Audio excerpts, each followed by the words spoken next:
Welcome back to Cooking with Sadia. So today we're going to be cooking bitter gourd with minced meat. Hopefully you guys stay tuned and see what happens next.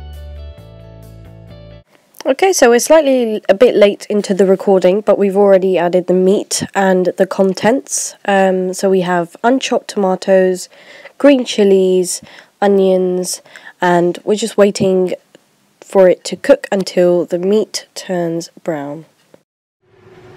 Okay, so my mum's put the lid on the dish. We're just waiting for the meat to steam and the content. As you can see, my camera got really steamy. What I'm about to show you is the chopped gourd that we have here, which will be unstuffed.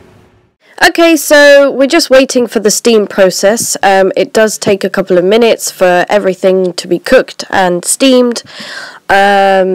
So as you can see, my mum's just getting up and she's just having a look over there to see if everything is okay.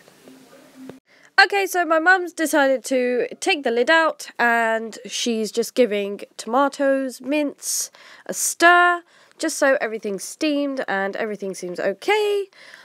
And she's just in the middle of breaking all the green chilies and the tomatoes apart. Okay, so after she's given quite a bit of a stir, she will just check how much oil she has, and she will try taking excessive oil out on a separate dish at a later stage. And then she will put her lid back on. So as you can see, Mum's still waiting for the steam process to end. Okay, so the next ingredient we are going to add is the garam masala. That will shortly be going into the gourd. Okay, so as you are well aware, Mum's allowed a lot of time for the steaming process to take place. She's just trying to get all the tomatoes to be chopped, and that's one of the main reasons steaming has to take place. So all the green chilies that she's added, all the tomatoes that have been added have been well chopped and they don't appear unchopped. And one of the other reasons is that all of the ingredients need to be cooked and must not stay raw. Okay, so we're moving on to my favourite part, adding in all the spices. So Mum's just added in 1.5 teaspoon of turmeric powder. She's also added 1 teaspoon of coriander powder. She's also decided to add in cumin seeds powder that have been crushed. And she's also adding in a couple of dry red chilies. Okay, so as you guys can see, we are adding in the red chili powder just for the flavourings and the colourings of the food, and that's entirely up to your taste, whether you like it a lot spicy or least spicy. It's entirely up to you. We're also adding in salt, and my mum is currently using the pink Himalayan salt, and that's also to your taste. And she's also giving it a stir so all the spices and the salt settle in, and there isn't any excessive left at the top, and they are all blended in to the dish. As you are well aware, you cannot see the tomatoes that used to be visible beforehand. They have been well broken down and chopped due to the steaming process. So, as always, allow a lot of time for steam to take place, just so all the spices and the vegetables settle down and break. Okay, so we are moving on to the next step, which is taking the excessive oil out of the dish. This is because of all the meat and the vegetables that have let out quite a lot of oil during the steam process and the stirring. So it's always good to drain out excessive oil, as it's also harmful to your health. It builds up cholesterol, and that's very harmful. So it's always a good idea to drain out any excessive oil that your meat or your vegetables produce while being steamed and cooked. So my mum's now getting out the packet of garam masala, and she's adding in approximately 1 teaspoon of garam masala. Off that goes, and that's ready to stir and mix and blend into the meat to give that flavour of spiciness.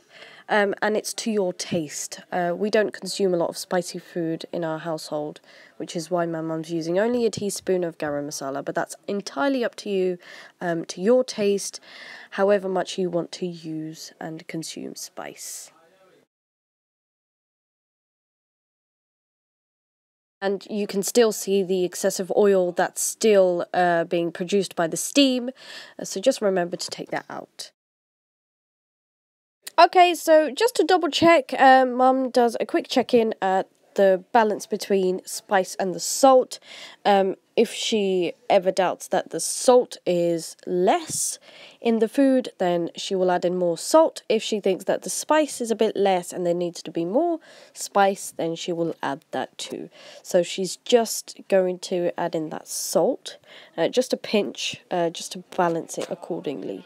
And then after a quick stir, we will move on to the next step. So I don't really like gourd. It's quite bitter, so Mum's decided to pull the mincemeat out beforehand, and before she puts the actual vegetable in.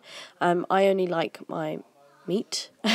I don't like vegetable, particularly gourd, because it's quite bitter. And then now after she's separated and taken out my share of the meat, she will then add in the stuffings. She's just currently adding in the mincemeat inside as a stuffing.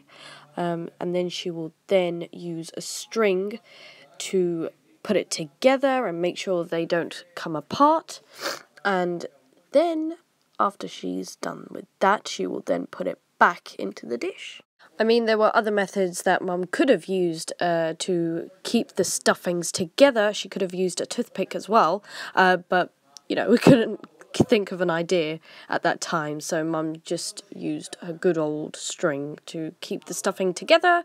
I mean, if you have any other suggestions than a toothpick or a string, then do let us know in the comment section below.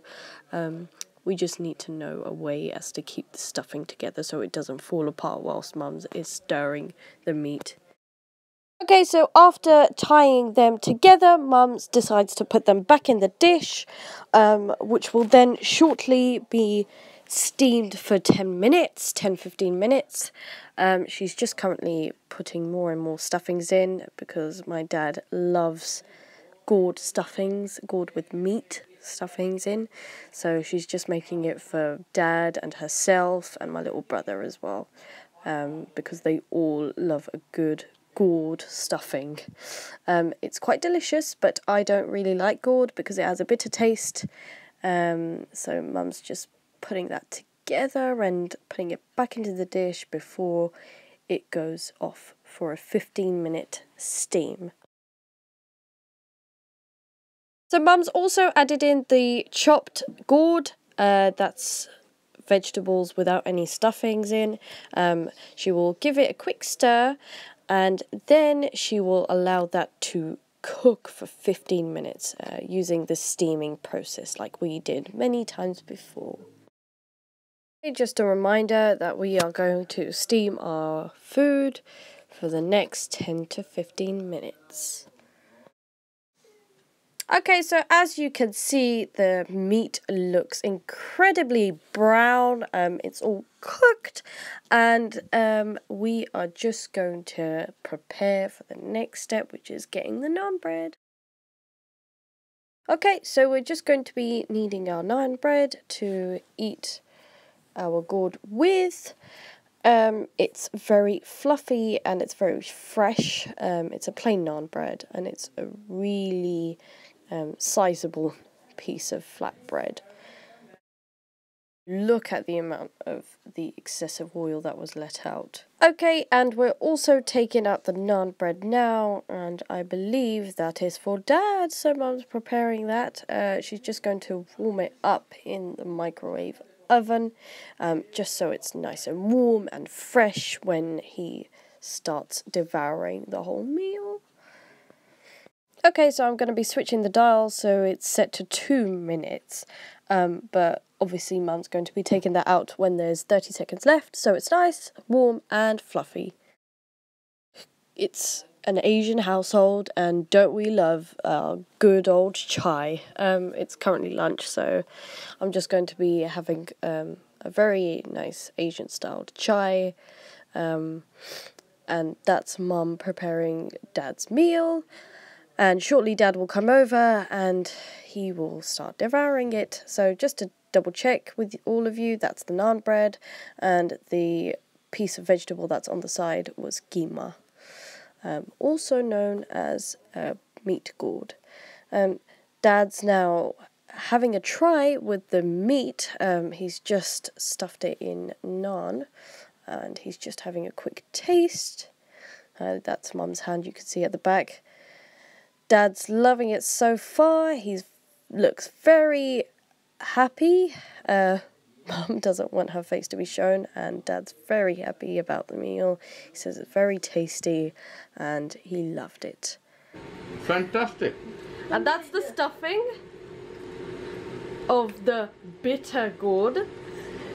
Gourd? Bitter gourd. Yeah, it's spelled G-O-U-R-D. Because Asian told Kerala. Yeah, we say Kerala, so I've gotten used to saying that name.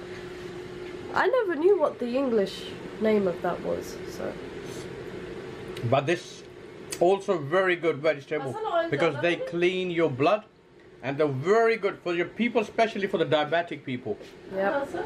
What is that happening? No. Everything fantastic. Everything is kept up to a level, so there's no excessive oil, there's not too spicy, not too salty, it's just right. So it's a yes from Dad. Thumbs up. Thumbs up. Okay, so hopefully all of you get this chance to try out your version of this meal too. Till then, like, comment, share, and subscribe to our channel. Till next time, bye bye.